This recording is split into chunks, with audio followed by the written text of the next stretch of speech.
తులసిరెడ్డి గారు లేరు లేరు రైట్ ఓకే రైట్ ఓలిట్ ఎస్ ఓలిట్ రామ్ గారు టీడీపీ బీసీసీఎల్ రాష్ట్ర ఉపాధ్యక్షుడిగా ఉన్నారు. ఏపీ నుంచి మాట్లాడేందుకు మరి ఈ ప్రాజెక్ట్ ఏదైతే ఉందో బనకచెర్ల ప్రాజెక్ట్ అనేది గేమ్ చేంజర్గా మారబోతుందంటూ చంద్రబాబు నాయుడు గారు చెప్పారు. అదేవిధంగా రాయలసీమ కరువు కూడా తీర్చే అవకాశం ఉంది అంటూ ఆయన చెప్పిన మాట.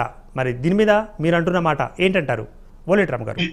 ఎస్, ముందుగా పెద్దలకి అదే విధంగా తమరికి నమస్కారాలండి. ఓకే, ఈ బనకచెర్ల ప్రాజెక్ట్ అనేది ఇవాళ ఈ యొక్క కేసీఆర్ గారు గాని అదే విధంగా ఆ యొక్క తెలంగాణ ప్రాంతం దీన్ని రాజకీయం చేసి లబ్ధి పొందాలనే ఆలోచనే తప్ప మా యొక్క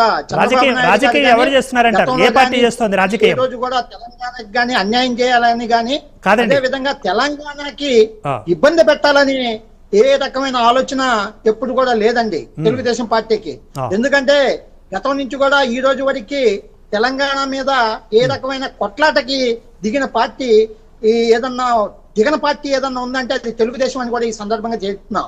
ఎందుకంటే ఈ యొక్క ప్రాంతాన్ని రాయలసీమ ఏదైతే ఉందో ఆ కరువు ప్రాంతాన్ని సస్యశ్యామలం చేయాలనే ఆలోచనతో ఇవాళ చాలా భారమైనప్పటికీ ఈ ప్రాజెక్టుని నెత్తికెత్తుకున్నది ఈ రాష్ట్ర ప్రభుత్వం.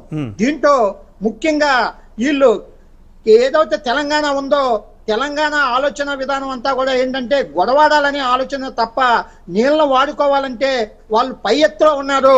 వాళ్ళకి కావాల్సిన రీతిలో వాళ్ళు నీళ్లను వాడుకునే అవకాశాలు ఎక్కువగా ఉన్నాయి.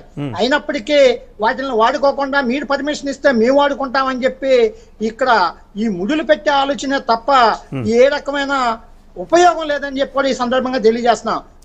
మరీ ముఖ్యంగా ఇవాళ తెలంగాణ ప్రాంతం మొత్తం కూడా మెడక మీద ఉండటం వలన వాళ్ళందరూ కూడా చేయాల్సింది ఏంటంటే ఈ ప్రాజెక్టుల మీద ఆధారపడకోకుండా ఎక్కడైతే చెక్ డ్యాములు ఉన్నాయో చెక్ డ్యాములని నిర్మించుకుంటే వాళ్ళకి ఏదైతే వాటర్ స్టోరేజ్ అయిద్దో ఆ వాటర్ ద్వారా మంచి ఉపయోగం లాభాలు ఉంటాయి తప్ప ఇవాళ ఈ ప్రాజెక్టుల్ని ఎత్తిపోతల తరపున అని చెప్పి కాళేశ్వరం ప్రాజెక్టుని కట్టారు.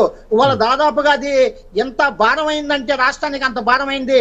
ఇవాళ సస్యశ్యామలంగా ఉన్న తెలంగాణని ఇవాళ అప్పుల ఊబిలో నింపేసింది ఈ యొక్క తెలంగాణ ఆలోచన విధానం అని కూడా ఈ సందర్భంగా తెలియజేస్తున్నాం. ఎప్పుడైనా కానీ ఈ యొక్క పక్క రాష్ట్రాల్లో తమిళనాడు కానీ అదే విధంగా కర్ణాటక కానీ చూస్తే వాళ్ళకి సరైన ప్రాజెక్టులు సరైన వాటర్ సోర్సెస్ లేనప్పటికీ ఈ యొక్క తమిళనాడులో 365 రోజులు కూడా పంటలు పండించే పరిస్థితి.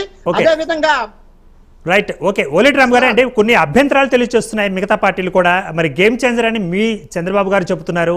మరి కరువు అంటే ఆ యొక్క కరువును కూడా తీర్చగలిగిన ప్రాజెక్ట్ ఇది గేమ్ చేంజర్ అంటూ కూడా చెప్తున్నారు కదా. కానీ ఇదే క్రమంలో కొన్ని పార్టీలు కూడా అభ్యంతరం వ్యక్తం చేస్తున్నప్పుడు వాటిని పరిష్కరించకుండా టీడీపీ ముందుకు వెళ్ళడం ఎలా తీసుకోవచ్చు?